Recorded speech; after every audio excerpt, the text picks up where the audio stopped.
எல்லாரும் சந்தோஷமாக இருக்கீங்களா? இந்த கூட்டத்திலையும் வந்த நம்ம அனைவரையும் ஆண்டவர் ஆசீர்வதிப்பார். அல்லேலூயா. நம்ம எல்லாருக்குமே ஒரு ஆசை இருக்கும், அப்படிதானே? ஒரு நம்ம வாழ்க்கையில் ஒரு அதிசயம், ஒரு அற்புதம் நடக்கணும். ஆமே, அது எந்த காரியத்திலையுமா இருந்தாலுமே அதை கண்டிப்பாக இயேசப்பா செய்வார். அல்லேலூயா. இப்போ நம்ம செய்திக்கு போவோம். என்னென்னா, என் எலும்பின் எலும்பும் என் மாம்சத்தில் மாம்சம் அப்படின்னு சொல்லி நிறைய பேர் என்ன செஞ்சுருக்காங்கன்னா, வேதாகமத்தில் நம்ம வச்சு கழுத்தறுத்துருக்காங்க. அப்படிப்பட்ட சில சம்பவங்கள் நம்ம வாழ்க்கையிலே அது நடந்திருக்கும். ஆனால் அது எல்லாவற்றிலிருந்தும் ஆண்டவர் எப்படி அவங்கள மீட்டார் என்பதை நம்ம பார்க்க போகிறோம். ஆமே. அப்போ ஃபஸ்ட்டு பார்த்தீங்கன்னா, என் எலும்பின் எலும்பும் என் மாம்சமின் மாம்சமும் அப்படின்னா அந்த வார்த்தைக்கு அர்த்தம் அப்படின்னு பார்த்தீங்கன்னா, அது ஆழமான அன்பு அதை தான் குறிக்குது. ஆமேன்.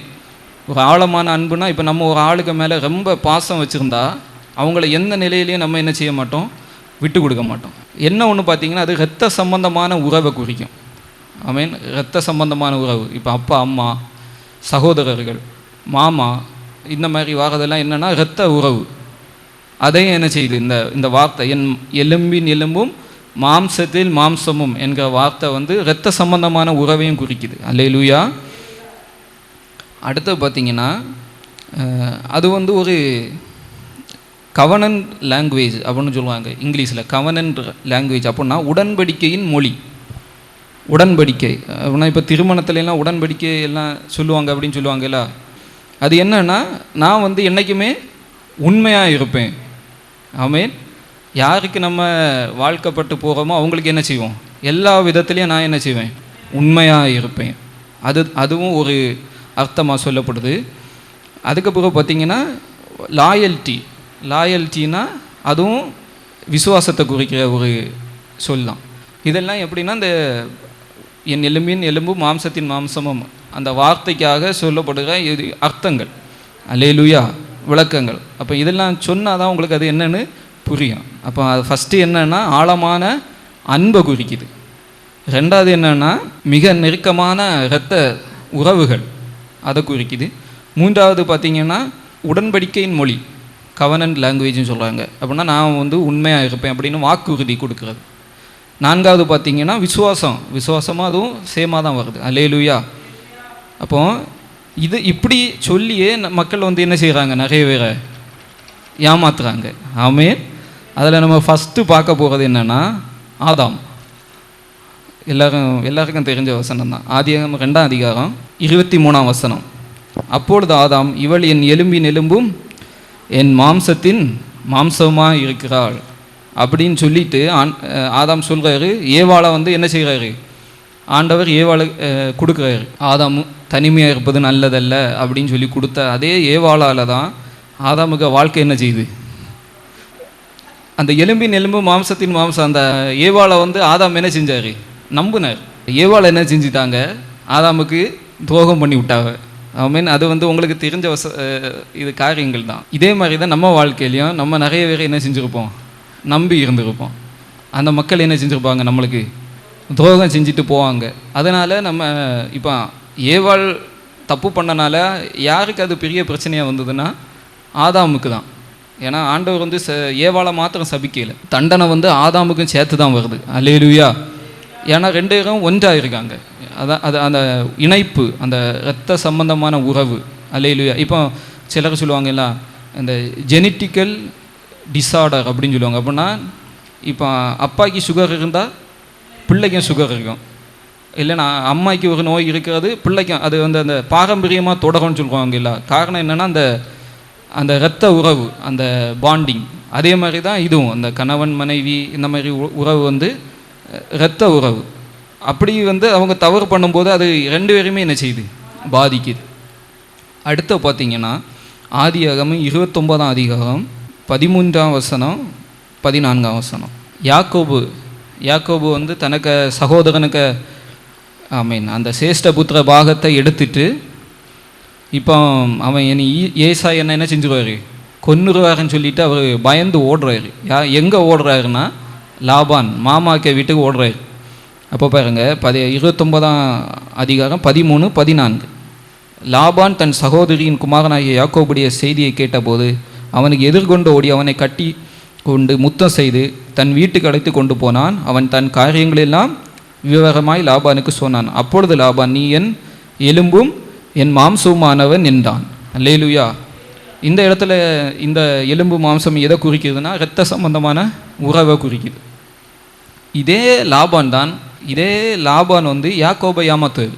ஆனால் இவர் என்ன செஞ்சுருவார், மாற்றி கல்யாணம் பண்ணி வச்சுருவார். அது மாத்திரம் இல்லை, இதே யாக்கோபுடைய சம்பளத்தை 10 தடவை என்ன செய்வார், மாற்றிடுவார். ஆனால் அவர் என்ன பேசுவார், நீ எலும்பின் எலும்பும் மாம்சத்தின் மாம்சமும், நம்ம வந்து அவ்வளோ டீப்பான உறவில் இருக்கணும், இப்படி சொல்லியே என்ன செஞ்சுருவாங்க, ஏமாற்றி விட்டுருவாங்க.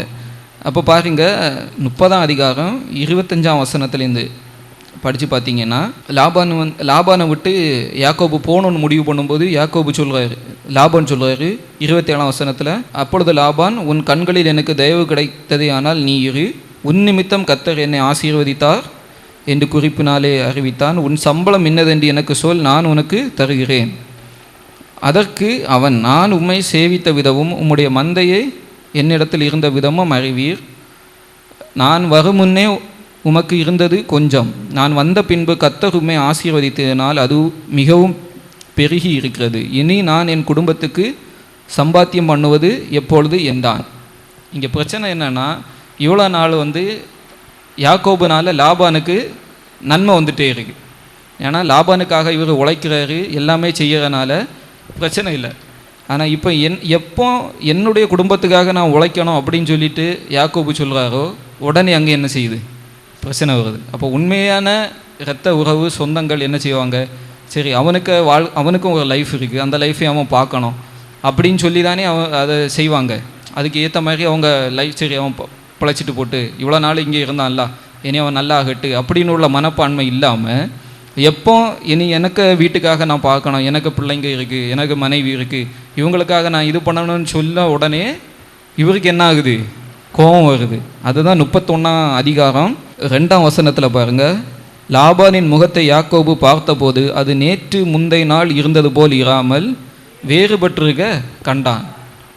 காரணம் என்னென்னா, அவர் சொன்ன சம்பவம் இதுதான், இனி நான் கிளம்புவேன், இனி நான் இங்கே இருக்க மாட்டேன், இனி எனக்குன்னு நான் பார்க்க வேண்டியது இருக்குது, என் வேலையை நான் பார்க்க வேண்டியது இருக்குதுன்னு சொன்ன உடனே இவருக்கு என்ன ஆகுது, முகநாடி வேறுபடுது. ஆனால் அதில் தான் ஒரு விஷயம் யாக்கோபு சொல்கிறார் 5ஆம் வசனம் கடைசியில், அவர்கள் நோக்கி, உன் தகப்பனுடைய முகம் நேற்று முந்தைய நாள் இருந்தது போல் இருக்கவில்லை என்று எனக்கு தோன்றுகிறது, ஆனாலும் என் தகப்பனுடைய தேவன் என்னோடு கூட இருக்கிறார். அல்லேலூயா. இதுதான் அதில் உள்ள மெயினான விஷயம். என்னதான் இரத்த சம்பந்தமான உறவுன்னு சொல்லி மக்கள் நம்மளை ஒதுக்கினாலும் ஆண்டவர் நம்மளை ஒதுக்க மாட்டார். அல்லேலூயா. அந்த அவர் அழகாக சொல்கிறார் பார்த்தீங்களா, என் தகப்பனுடைய தேவன் என்னோடே கூட இருக்கிறார். அல்லேலூயா. இது மாத்திரம் இல்லாமல் இவர் இப்படி சம்பளத்தையே மாற்றி வச்சு, சரி இவர் கிளம்புறாரு, யாக்கோபு வந்து வெளியில் கிளம்புறாரு. இப்படி கிளம்பி வரும்போது அங்கே என்ன நடக்குன்னா, சொல்லாமல் வந்துட்டார். ஆமீன். மாமாட்ட என்ன சொல்லல, சொல்லாமல் கிளம்பி வந்துட்டார். கிளம்பி வந்த உடனே இவருக்கு கோவம் வந்துட்டு, லாபான் உடனே அவருக்கு 2 பையன் மாதிரியும் கூட்டிகிட்டு இவரை அடிக்கணும் பிடிக்கணும்னு சொல்லிட்டு என்ன செய்கிறாரு, துரத்திட்டு வாராரு. இப்படி துரத்திட்டு வரும்போது 31ஆம் அதிகாரம் 24ஆம் வசனத்தில், அன்று ராத்திரியிலே தேவன் சிறிய தேசத்தானாகிய லாபானுக்கு சொப்பனத்தில் தோன்றி, நீ யாக்கோபோடு நன்மையை அன்றி தீமை ஒன்றும் பேசாதபடிக்கு எச்சரிக்கையாக இரு என்றார். அல்லேலூயா. ஏன்னா சில சூழ்நிலைகளில் வந்து நம்மளுக்காக பேசுறதுக்கு யாருமே இருக்க மாட்டாங்க. ஆமே, நம்ம குரல் வந்து நசுக்கப்பட்டிருக்கும். ஆனால் அந்த இடத்துல வந்து ஆண்டவர் என்ன செய்கிறாரு, பேசுகிறாரு. யாக்கோபுக்காக ஆண்டவர் பேசுகிறாரு. பேசுனது மாத்திரம் இல்லை, எச்சரிக்கிறாரு. நீ வந்து அவனை தொட்டேன்னா உனக்கு நடக்கிறதே வேற. காரணம் என்னன்னா, நம்மளை ஆண்டவர் எப்படி பார்க்குறாருன்னா அந்த இரத்த உறவோடு பார்க்குறாரு. அல்லேலூயா. நாம் அவர் எலும்பின் எலும்பும் அவருடைய மாம்சத்துக்கும் அவருடைய சரீரத்தின் அவயவங்களுக்கும் உரியவர்களாக இருக்கிறோம். அல்லேலூயா. அப்போ உலகத்தில் என்ன பிரச்சனைகள் நேரிட்டாலும் ஆண்டவர் என்ன செய்வார், நம்மளுக்கு துணையாக இருப்பார். அவர் நம்மளை கைவிட மாட்டார். ஆமேன். இன்னொரு காரியம் பாருங்கள், யோசேப்புக்கும் எல்லாருக்குமே தெரிஞ்சதான். ஆதியாகமம் 37ஆம் அதிகாரம் 27ஆம் வசனம். அதில் பாருங்கள், அவனை அந்த இஸ்மவேலருக்கு விட்டு போடுவோம் வாருங்கள், நமது கை அவன் மேல் படாதிருப்பதாக, அவன் நம்முடைய சகோதரனும் நம்முடைய மாம்சவுமாய் இருக்கிறானே என்றான். அது காரணம் என்னென்னா, நம்முடைய மாம்சம்னா என்ன சொல்லுது? இரத்த உறவை தான் இதுலேயும் குறிக்குது. ஏன்னா அண்ணன் தம்பி. யோசேப்பு யாருன்னா கடைசி சகோதரன். அப்பா வந்து யாருக்கு மேலே ரொம்ப பாசமாக இருக்காரு? யோசேப்புக்கு மேலே. பல வர்ண அங்கியெல்லாம் அவருக்கு கொடுத்து வச்சிருக்கிறது மாத்திரம் இல்லை, யோசேப்பு ஒரு சொப்பனம் பார்ப்பார். அந்த சொப்பனத்தை வந்து என்ன செய்வார்? கபடு இல்லாமல் போய் சொல்லிடுவார். ஆனால் இந்த சொப்பனை வந்து பெரிய ஒரு பிரச்சனையை அவருக்கு கொண்டு வருது. ஆமேன். 18ஆம் வசனம் பாருங்கள். யோசேப்புட்ட வந்து அவங்க அப்பா சொல்லி விடுவார், அண்ணன் மாதிரி ஆடு மேய்க்க போயிருக்காங்க, நீ போய் சாப்பாடு கொடுக்க வரும்போது அவர் வரும்போது அவர்கள் அவனை தூரத்தில் வர கண்டு அவன் தங்களுக்கு சமீபமாய் வரும் முன்னே அவனை கொலை செய்யும்படி சதி யோசனை பண்ணி. அப்போ இரத்த சம்பந்தமான உறவு என்ன செய்யுது? கொலை பண்ணுற அளவுக்கு வந்து என்ன செய்கிறாங்க? சதி பண்ணுறாங்க. காரணம் என்னென்னா, நம்மளோட இவன் என்ன செஞ்சுருவான்? வளர்ந்துருவான், பெரியவனாகிடுவான். இவனையெல்லாம் நம்ம வந்து என்ன செய்யணும்? வணங்கணுமா, சேவிக்கணுமா அப்படின்னு உள்ள ஒரு என்ன சொல்வது, அந்த விட்டு கொடுக்க தன்மை இல்லாத அந்த ஒரு பெருமை கொலை பண்ணுற அளவுக்கு என்ன செய்யுது? அவங்கள யோசிக்க வைக்குது. அது அடுத்த வசனம் பாருங்க. அவங்க ஒருவரை ஒருவர் நோக்கி, இதோ சொப்பனக்காரன் வருகிறான், நாம் அவனை கொன்று இந்த குழியில் ஒன்றிலே அவனை போட்டு ஒரு துஷ்ட மிருகம் அவனை பட்சித்தது என்று சொல்லுவோம் வாருங்கள், அவனுடைய சொப்பனங்கள் எப்படி முடியும் பார்ப்போம் என்றார்கள். ஆமே. இவன் பெரிய சொப்பனம் கண்டு சொன்னான்ல, இப்போ இவனை கொன்று என்ன செஞ்சுருவோம்? குழியில் போட்டுருவோம். இவன் சொன்ன சொப்பனம், இவன் கண்ட சொப்பனம் எப்படி நிறைவேறுது பார்ப்போன்னு. ஆனால் அவங்களுக்கு தெரியல, ஆண்டவர் ஒரு ஆளுக்கு மேலே தரிசனம் வைத்தார்னா அதை யாராலையுமே அழிக்க முடியாது. அல்லேலூயா. இதே தான் ஏசப்பாய்க்க வாழ்க்கையிலே நினச்சாங்க. இவரை கொன்னாச்சு, நம்ம கல்லறையில் வச்சிட்டோம், முடிஞ்சுன்னு நினச்சாங்க. ஆனால் பிதாவாகிய தேவன் அந்த மரண குழியிலிருந்து இயேசு என்ன செஞ்சார்னா ஏறி வர பண்ணினார். அல்லேலூயா. நம்ம வாழ்க்கையிலையும் சகோதரர்களாலேயும் சரி, இரத்த சம்பந்தமான உறவுகளாலேயும் நம்ம சந்திச்சிருப்போம். ஆமேன். ஆனால் அது எல்லாத்திலேருந்து ஆண்டவர் என்ன செய்வார்? அவருடைய தரிசனம் சித்தம் நம்ம வாழ்க்கையில் நிறைவேற நம்மளை திரும்ப எடுத்து கொண்டு வருவார். ஆமேன். அது மாத்திரம் இல்லை, அவரை 20 வெள்ளிக்காசுக்கு என்ன செஞ்சுருவாங்க? விட்டுருவாங்க. இயேசுவை 30 வெள்ளிக்காசுக்கு யூதாசு விட்டுருவார். அதுவும் உங்களுக்கு தெரிஞ்சாதான். யூதாசுக்கு இது வந்து லூக்கா 22ஆம் அதிகாரம் 47-48 வசனத்தில் பார்த்தீங்கன்னா, யூதாஸ் வந்து ஆண்டவரை முத்த செய்து காட்டி கொடுப்பார். அவரும் எப்படி? இயேசுவும் என்ன சொல்கிறது, சீசர்களும் ஒரே எங்கே போனாலும் ஒரே இடத்துல இருப்பாங்க, கூடவே சாப்பிடுவாங்க, கூடவே அவருக்கு கூடவே இருந்தவர். ஆனால் கடைசியில் என்ன ஆயிட்டு?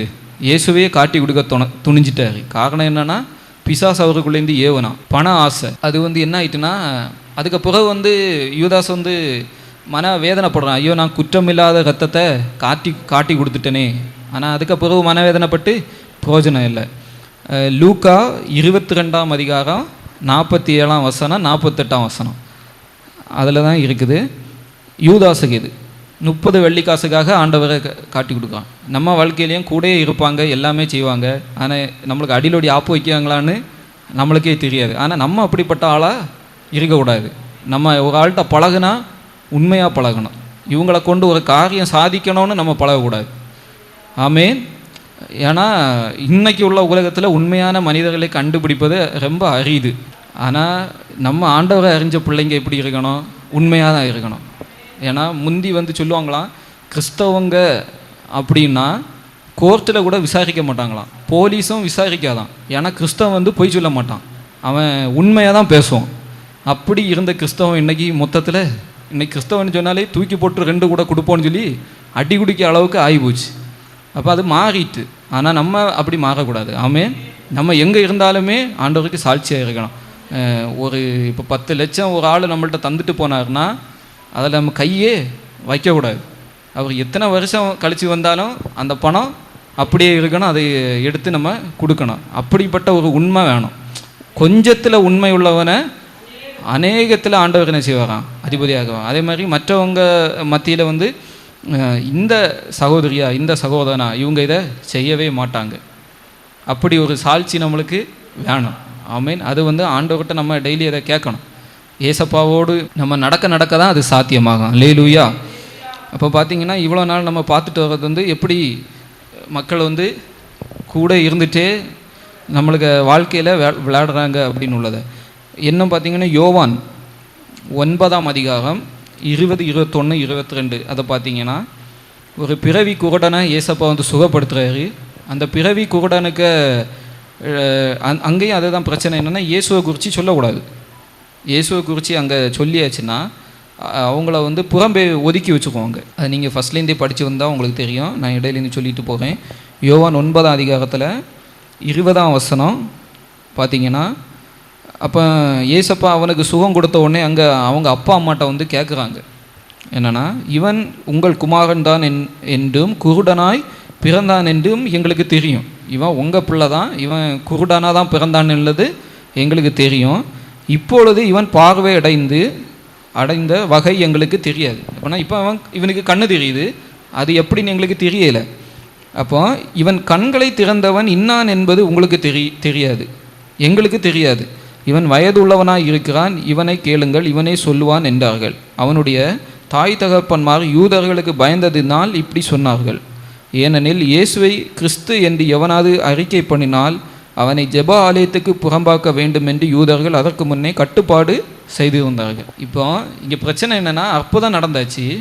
அற்புதம் நடந்த உடனே இது யார் அற்புதம் செஞ்சா அப்படின்னு வந்து கேட்கும்போது அப்பா அம்மா என்ன நினைக்கிறாங்கன்னா, இயேசு தான் அற்புதம் செஞ்சாருன்னு இவங்க சொன்னால் இவங்களை என்ன செஞ்சுருவாங்க, ஊரை விட்டு வெளியில் தள்ளிடுவாங்க. ஏன்னா ஜெபாலயம்னா அன்னைக்கு உள்ள அரசாங்கம் எல்லாம் பண்ணுறது இவங்க தான். ஊரை விட்டு ஒதுக்கி வச்சுருவாங்க. ஏன்னா இவன் இயேசுவை சார்ந்தவன், இவனுக்கு அரசாங்கத்துலேருந்து சலுகை கொடுக்கக்கூடாது, ஒன்றும் கொடுக்கக்கூடாதுன்னு ஒதுக்கிடுவாங்க. இதனால் பயந்து என்ன செஞ்சுட்டாங்கன்னா, அவங்க அப்பா அம்மா என்ன சொல்லிட்டாங்கன்னா, எங்களுக்கு தெரியாது, இவனே பெரிய மாயாச்சில் இவன்கிட்டே கேட்டுடுங்க, இவனுக்கு தான் தெரியும் அப்படின்னு சொல்லி கை விரிச்சிட்டாங்க. நம்ம வாழ்க்கையிலையும் இதே மாதிரி நடக்கும். சில நேரங்களில் தாய் தகப்பன் கூட என்ன செஞ்சுருவாங்க, கை விட்டுருவாங்க.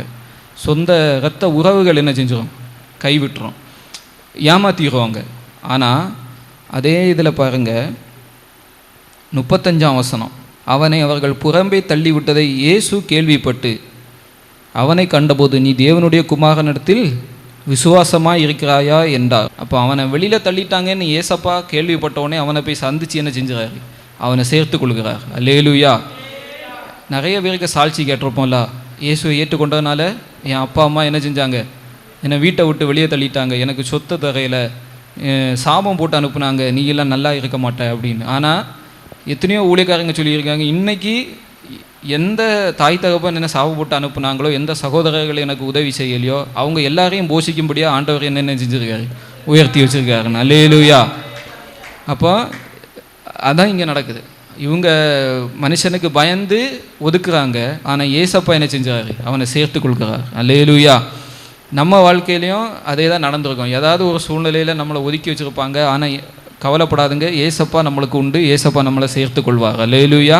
இது வந்து யூதாஸ் வந்து முத்தம் செஞ்சு என்ன செஞ்சான், காட்டி கொடுத்தான். ஆனால் எல்லாருக்கும் தெரியும் இளையகுமாரனுக்கு வாழ்க்கை. அங்கே வந்து இளையகுமாரன் தவறு செய்து போயிட்டு திரும்ப வரும்போது தகப்பன் என்ன செய்கிறார், அவனை கட்டி அணைத்து முத்தம் செய்து அவனுடைய வாழ்க்கையை என்ன செஞ்சிட்டார், மாற்றிட்டார். அல்லேலூயா. அதனால தான் நம்மள்ட்ட என்ன குறைகள் இருந்தாலும் குற்றங்கள் இருந்தாலும் மறுபடியும் நம்ம ஏசப்பாட்ட வரும்போது அவர் எல்லாத்தையும் மாற்றி அமைப்பார். அல்லேலூயா. நம்மளுக்கு நிறைய என்ன தோணும்னா, நான் இந்த தப்பு செஞ்சுட்டேன், அதனால் நான் ஏசப்பாட்ட வந்து அவர் என்ன செய்வாரா, ஏற்றுக்கிடுவாரா, எனக்கு திரும்ப மன்னிப்பு கிடைக்குமான்னு. பாவத்தில் 2 பாவம் இருக்குது. சாவுக்கு எதுவான பாவம், சாவுக்கு அல்லாத பாவம். சரீரத்துக்கு புறம்பானது, சரீரத்துக்கு சுய சரீரத்துக்கு விரோதமான பாவம். இப்போ சாவுக்கு ஏதுவான பாவம் நம்ம செய்தோன்னா ஆண்டவரை அறியதுக்கு முன்னாடி செய்தால் தவறு, அது மன்னிக்கப்படும். ஆனால் ஆண்டவருக்கு அறிந்த பொருள் செய்தால் அது மன்னிக்கப்படணும்னு பைபிளில் இல்லை, அப்படி இல்லை. ஆனால் சரீரத்துக்கு புறம்பான பாவங்கள் நம்ம செய்யும்போது சில நேரம் வீட்டில் ரொம்ப பிரச்சனை இருக்கும், கோபத்தில் ஏதாவது வார்த்தைகள் பேசிடுவோம், ஏதாவது இது பண்ணிடுவோம். அப்படிப்பட்ட விஷயங்கள் என்ன செய்யும், ஆண்டவர்கிட்ட மறுபடியும் நம்ம வரும்போது மன்னிப்பார். அல்லேலூயா. நிறைய பேர் என்ன சொன்னால், நான் இப்படிலாம் பேசிட்டேன் அதனால் ஆண்டவர்கிட்ட நான் வரையிலேன்னு அப்படி பேக் அடிப்பாங்க. அப்படி பேக் அடிக்காமல் என்ன தப்பு செஞ்சுருந்தாலும் நம்ம பாவங்களை அறிக்கை பண்ணும்போது அவர் எல்லா அநியாயத்தையும் நம்மளை விட்டு மாற்றி மன்னிக்கிறதுக்கு நீதியும் உண்மை உள்ளவராக இருக்கிறாருன்னு தான் வசனம் சொல்லுது. அல்லேலூயா. இப்போ இவ்வளோ நேரம் நம்ம வந்து மனுஷன் எப்படி உறவு முறையில் உள்ளவங்க எல்லாம் சொல்லி ஏமாற்றினான் என்பதை பார்த்தோம். இனி ஒரு உறவை பார்க்க போகிறோம். இந்த உறவு தான் ரொம்ப முக்கியமான உறவு. நான் சொல்ல வர கருத்து என்னென்னா, மனுஷனை நம்ம நம்பணும், ஆனால் ரொம்ப டீப்பாக நம்பிடக்கூடாது. ஆமே. எல்லாம் ஒரு அளவோட போயிட்டுன்னா பிரச்சனை இல்லை. ஆனால் கடும் உறவு யார்கிட்ட வைக்கணும்னா ஏசப்பட்ட வைக்கணும். அல்லேலூயா. எபேசியர் 5ஆம் அதிகாரம் 28ஆம் வசனத்திலேருந்து, அப்படியே புருஷர்களும் தங்கள் மனைவிகளை தங்கள் சொந்த சரீரங்களாக பாவித்து அவர்களில் அன்பு கூற வேண்டும். தன் மனைவியில் அன்பு கூறுகிறவன் தன்னித்தால் அன்பு கூறுகிறான். தன் சொந்த மாம்சத்தை பகைத்தவன் ஒருவனும் இல்லையே. அல்லேலூயா. இப்போ நம்ம மாம்சத்தை நம்ம பகைப்போமா? நம்மளுக்கு இந்த கை வேண்டான்னு சொல்லி அதை வெட்டி போடுவோமா? செய்ய மாட்டோம், அப்படி தானே? இப்போ நம்ம அழகு குறைவாக இருந்துச்சுன்னா நம்ம என்ன செய்வோம்? அந்த எந்த அவயம் அழகில் குறைவாக இருக்குதோ அதை எப்படி அழகுபடுத்தலான்னு தான் நம்ம பார்ப்போமே தவிர, அது தேவையில்லைன்னு சொல்லிட்டு நம்ம என்ன செய்ய மாட்டோம்? உதறி தள்ள மாட்டோம். அதே தான் இங்கே சொல்லுவார். அப்போ நம்ம சொந்த மாம்சத்துக்கு நம்ம இவ்வளோ கொடுக்குறோம்ல, அதே மாதிரி தான் கிறிஸ்து தன்னே நமக்காக கொடுத்தாராம். அல்லேலூயா. நம்ம எவ்வளோ இடங்களில் குறைகள் உண்டு, குற்றங்கள் உண்டு. ஆனாலும் ஏசப்பா என்ன செய்யலை? நம்மளை வெறுக்கையில் நம்ம எப்படி நம்ம இப்போ நம்மளுக்கு இந்த முகத்தில் கலர் கம்மியாக இருக்குது அப்படின்னா என்ன செய்வாங்க?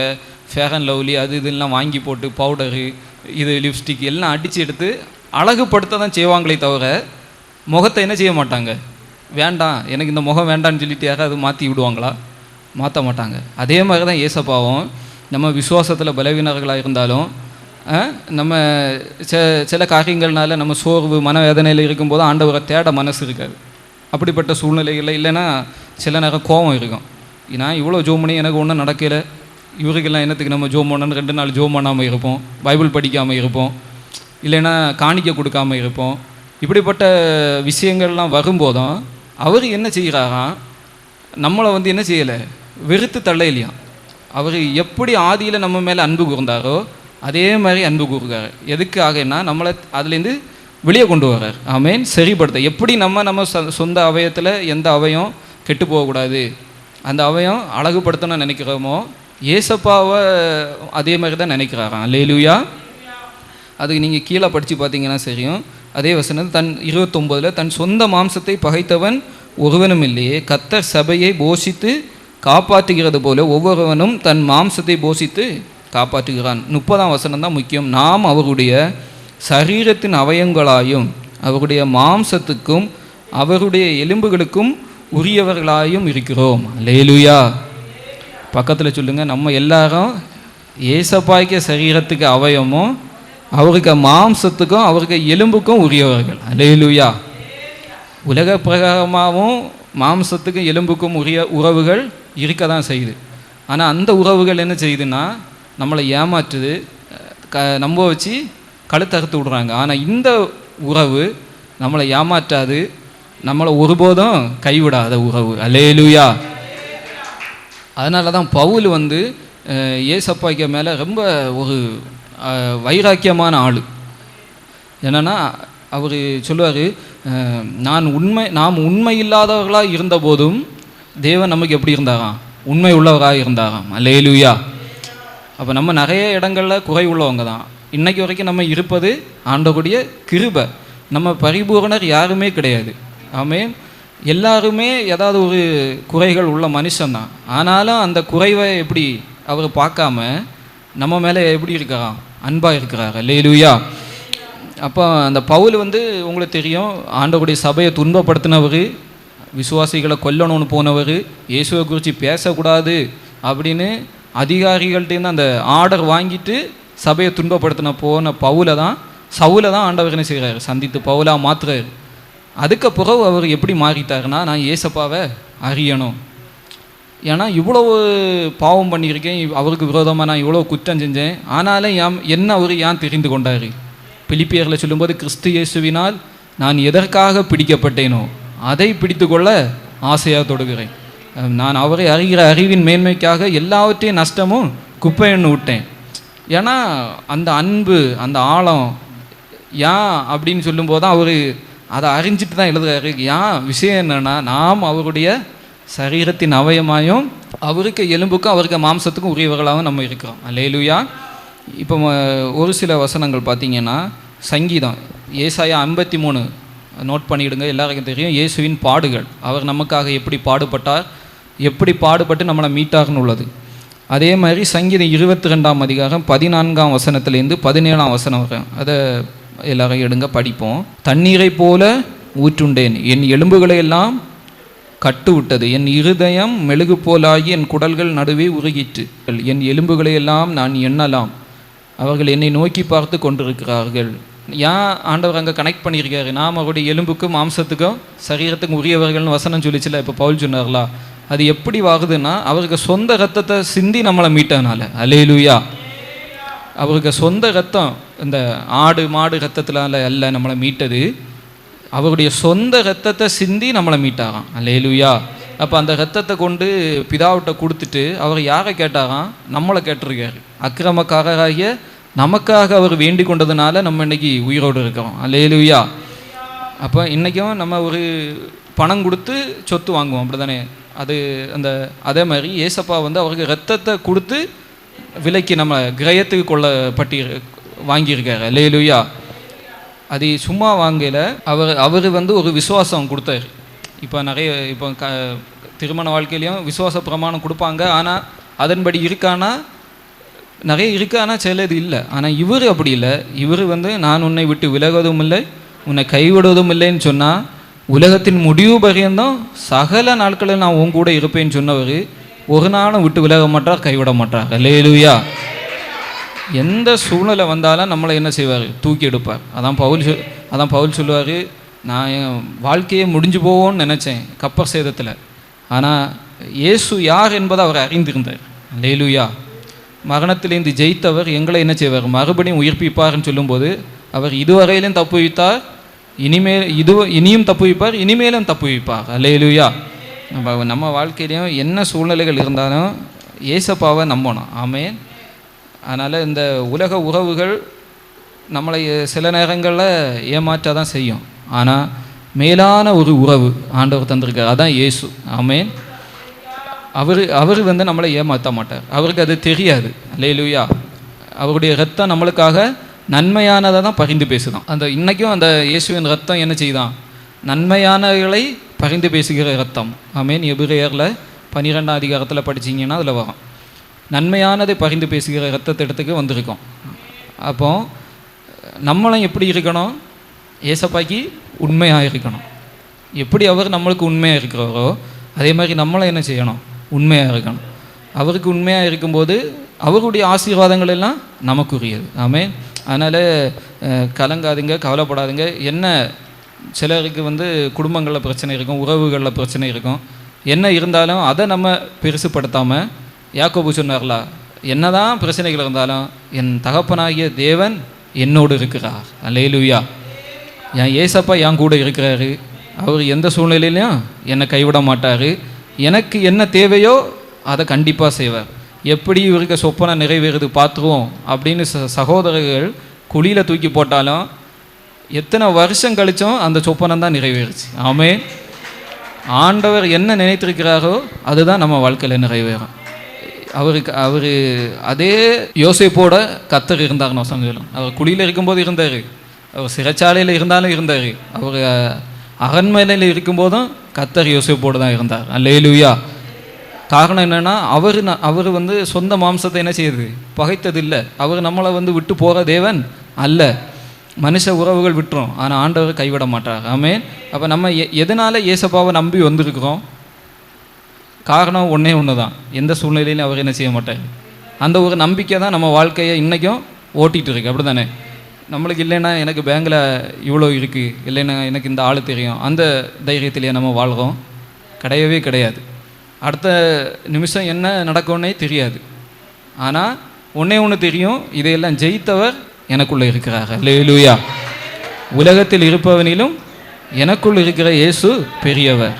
அப்போ பெரியவர் நம்ம கூட இருந்து பெரிய காரியங்களை செய்வார். ஒரு சின்ன விஷயத்தை மாத்திரம் நான் சொல்லிட்டு, எல்லாரும் அப்போஸ்தலர் 4ஆவது அதிகாரம் 19ஆம் வசனத்திலிருந்து 31ஆவது வசனம் வரைக்கும் இதை குறித்து வச்சுடுங்க. அப்போஸ்தலர் 4ஆம் அதிகாரம் 19ஆம் வசனத்திலேருந்து 31ஆவது வசனம் வரைக்கும் அது என்ன சம்பவம் உள்ளதை நான் சொல்லிவிட்டு, அதில் மெயினாக நம்ம 27ஆம் வசனத்துலேருந்து 31ஆம் வசனம் வரைக்கும் பார்க்க போகிறோம்.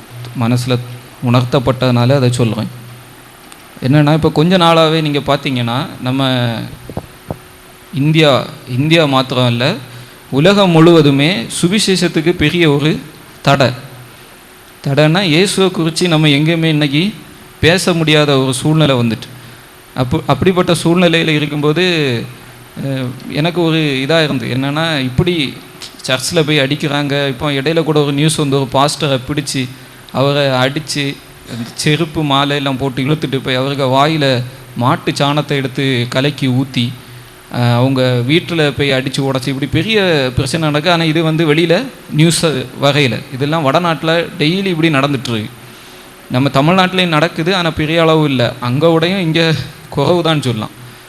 அப்போ இப்படி நடக்கும்போது ஜனங்களுக்கு வந்து இயேசுவை குறித்து இன்றைக்கி சொல்ல முடியாத ஒரு சூழ்நிலை ஆகிட்டு. இது இந்தியாவில் மாத்திரம் இல்லை, அமெரிக்காவில் பார்த்தாலும் வெளிநாட்டில் எங்கே நீங்கள் பார்த்தாலுமே இந்த இது நடக்குது. இப்போ கனடா, அமெரிக்கா இப்படிலாம் போயிட்டீங்கன்னா அங்கே இஸ்லாமியர்களுக்கு குடியேற்றம் அதிகமாக வந்ததுனால இப்போ நீங்கள் வந்து அங்கெல்லாம் முந்தி வந்து தெருவில் நின்று பிரசங்கம் பண்ணுவாங்க. தெருவில் நின்று பிரசங்கம் பண்ணுறதை கேட்டு அநேக வாலிபர்கள், அநேக மக்கள் வந்து என்ன செய்வாங்கன்னா இயேசுவை ஏற்றுக்கிட்டு அந்த பாவத்திலேருந்து விடுதலையாகி திரும்பவும் இயேசுவிட்ட வந்திருக்காங்க. இடையில கூட ஒரு அமெரிக்காவில் ஒருத்தரை சுட்டு கொண்டாங்க, நீங்கள் கேள்விப்பட்டிருக்கீங்க, சார்லி கிரிக்குன்னு ஒருத்தர். அவர் எல்லா காலேஜ்லேயும் போய் எல்லா வாலிபர்கள்ட்டையும் பேசுவார், இயேசு தான் தெய்வம், இயேசுவிட்ட வாங்கின்னு பேசுகிறத கேட்டு அநேக இளைஞர்கள் இயேசுவண்ட அதை பார்த்து பொறாமை கொண்டவங்க என்ன செஞ்சுட்டாங்கன்னா அவர் இதே மாதிரி ஒரு காலேஜில் போய் பேசிகிட்டு இருக்கும்போதே அவருக்கு தொண்டையிலேயே சுட்டு கொன்று போடுவாங்க. இப்படி பெரிய ஒரு சுவிசேஷத்துக்கு பெரிய ஒரு தடை வந்துட்டு. அப்போது இஸ்லாமியர்களுக்கு அந்த குடியேற்றம் அதிகமானனால இப்போ என்னென்னா சட்டங்களை எல்லாம் மாற்றிட்டாங்க. இப்போ நீங்கள் வீட்டில் கூட வீட்டில் நீங்கள் ஜோம் பண்ணியதை கேள்விப்பட்டாலே போலீஸ் வந்து என்ன செஞ்சிடும், கைது பண்ணிட்டு போயிடுது. வெளியில் நின்று பேச முடியாது. ஆனால் இது அவங்க என்ன செஞ்சாலும் பிரச்சனை கிடையாது. அவங்க ரோட்டை மறிச்சிட்டு நின்று தொழுகை பண்ணுறாங்க, ஹைவேல வண்டியில் போயிட்டு இருக்கும்போது நின்று அந்த இதை போட்டு தொழுகை பண்ணுறாங்க. ஆனால் அதெல்லாம் பிரச்சனையே கிடையாதான். நம்ம ஒதுங்கி இருந்து ஒரு ஜோம் பண்ணால் என்னவா, அது பெரிய குற்றம் இப்படின்னு சொல்லிட்டு பெரிய பிரச்சனைகள் போயிட்டுருக்கு. அப்போ இதை நினைக்கும்போது எனக்கு வந்து ஆண்டவர் உணர்த்தின ஒரு காரியம். அப்போ அதுதான் இங்கேயும் அப்போஸ்தலர் காலத்தில் பார்த்தீங்கன்னா அப்போஸ்தலர்களை கொண்டு இயேசப்பா அதிகமாக அற்புதங்கள் செய்து அடையாளங்கள் செஞ்சனால அவங்கள பிடிச்சி விட்டு பிரதான ஆசாரியரும் என்ன சொல்லுவாங்கன்னா 19ஆம் வசனம் பாருங்க, பேதுருவும் யோவானும் அவர்களுக்கு பிரதித்தமாக தேவனுக்கு செவி கொடுக்கறதை பார்க்கிலும் உங்களுக்கு செவி கொடுக்கிறது தேவனுக்கு முன்பாக நியாயமாக இருக்குமோ என்று நீங்களே நிதானித்து பாருங்கள். அப்படின்னா என்னென்னா அவங்கள பிடிச்சி சொல்லுவாங்க, நீங்கள் இயேசுவை பற்றி இதை நீங்கள் பேசக்கூடாது, இந்த இயேசுன்னுள்ள நாமத்தை குறித்து நீங்கள் பேசக்கூடாது அப்படின்னு சொல்லும்போது தான் யோவானும் பேதுருவும் சொல்கிறாரு, நாங்கள் வந்து தேவனுக்கு செவி கொடுக்கணுமா இல்லை உங்களுக்கு செவி கொடுக்கணுமா? இன்றைக்கும் பாருங்கள், என்ன தான் தடைகள் வந்தாலும் சுவிசேஷம் சொல்லதுக்கு மக்கள் போக தான் செஞ்சிட்ருங்க. காரணம் என்னென்னா ஆண்டவருடைய இந்த வார்த்தைக்கு கீழ்படுறாங்க. இதில் ஒன்று என்னென்னா, அப்போ சரி இப்படிலாம் சொல்லி எல்லாம் முடிஞ்சு அவங்கள விடுதலை பண்ணி விட்டாச்சு. விட்ட பிறகு அப்போஸ்தலர்கள் எல்லாரும் என்ன செய்கிறாங்கன்னா 24ஆம் வசனம், அவர்கள் அதை கேட்டு ஒருமனப்பட்டு தேவனை நோக்கி சத்தமிட்டு, கர்த்தாவே, வானத்தையும் பூமியையும் சமுத்திரத்தையும் அவையில் உள்ள யாவற்றையும் உண்டாக்கின தேவனாக இருக்கிறீர். அப்படின்னா நீங்கள் தான் என்ன செஞ்சீங்க, இந்த வானம் பூமி எல்லாத்தையுமே படைச்சிருக்கீங்க. மற்ற புறஜாதிகள் கொந்தளித்து ஜனங்கள் விருதா காரியங்களை சிந்திப்பானேன். கர்த்தருக்கு விரோதமாகவும் அவருடைய கிறிஸ்துவுக்கு விரோதமாகவும் பூமியின் ராஜாக்கள் எழும்பி நின்று அதிகாரிகள் ஏகமாய் கூடிக்கொண்டார்கள் என்று தேவரீர் உம்முடைய தாசனாகிய தாவீதின் வாக்கினால் உரைத்தீர். இது வந்து சங்கீதம் 2ஆம் அதிகாரத்தில் இருக்குது. அந்த வசனத்தை இங்கே கோட் பண்ணுறாங்க. என்னென்னா இன்றைக்கி பாருங்கள், உலகம் முழுவதும் சட்டங்கள் எல்லாம் கிறிஸ்தவர்களுக்கு எதிராக இருக்குது, இயேசுவை பேசக்கூடாதுன்னு இருக்குது. அப்படிப்பட்ட சூழ்நிலை அவங்க என்ன ஜெபம் பண்ணுறாங்க, இதை எல்லாரும் நம்ம கண்டிப்பாக நம்ம ஜெபங்கள்லையும் டெய்லி ஜெபிக்கணும். அதுக்காக தான் 27ஆம் வசனம் பாருங்கள், அந்தபடி உம்முடைய கரமும் உம்முடைய ஆலோசனையும் முன்குறி தேவைகள் யாவையும் செய்யும்படி நீர் 28 பாதியிலேருந்து நீர் அபிஷேகம் பண்ண உம்முடைய பரிசுத்த பிள்ளையாகிய இயேசுவுக்கு விரோதமாய் மெய்யாகவே கூட்டம் கூடினார்கள்.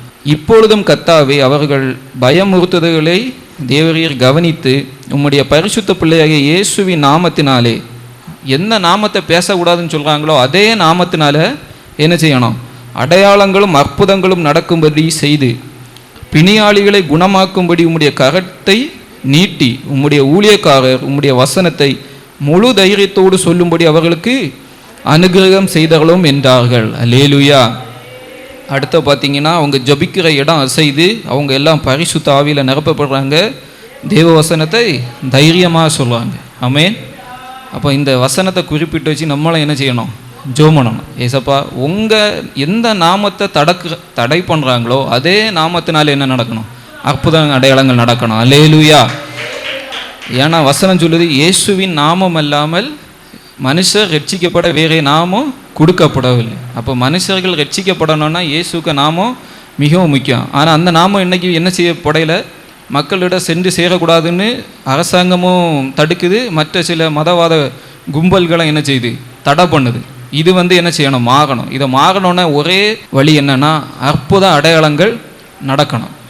இப்போ அன்னைக்கு அப்போஸ்தலர் காலத்தில் அந்த சுவிசேஷம் அவ்வளோ பிரசித்தமாக பரவதுக்கு மெயின் காரணமே என்னது? அற்புத அடையாளங்கள். அல்லேலூயா. அவங்க என்ன சொல்கிறாங்கன்னா, உலகத்தை கலக்கிறவர்கள் இங்கேயும் வந்திருக்காங்க. அல்லேலூயா. நம்ம சிறு கொஞ்சம் பேர் இருந்தாலும் நம்மளுக்குள்ளே இருந்த ஆண்டவர் வெளிப்பட்டாருன்னா அது பெரிய காரியமாக இருக்கும். அல்லேலூயா. ஒரே ஒரு பவுல், அந்த ஒரு பவுல் ஒரு பட்டணத்துக்குள்ளே போனால் அந்த பட்டணம் முழுவதும் இயேசு பக்கம் திரும்புது. அல்லேலூயா.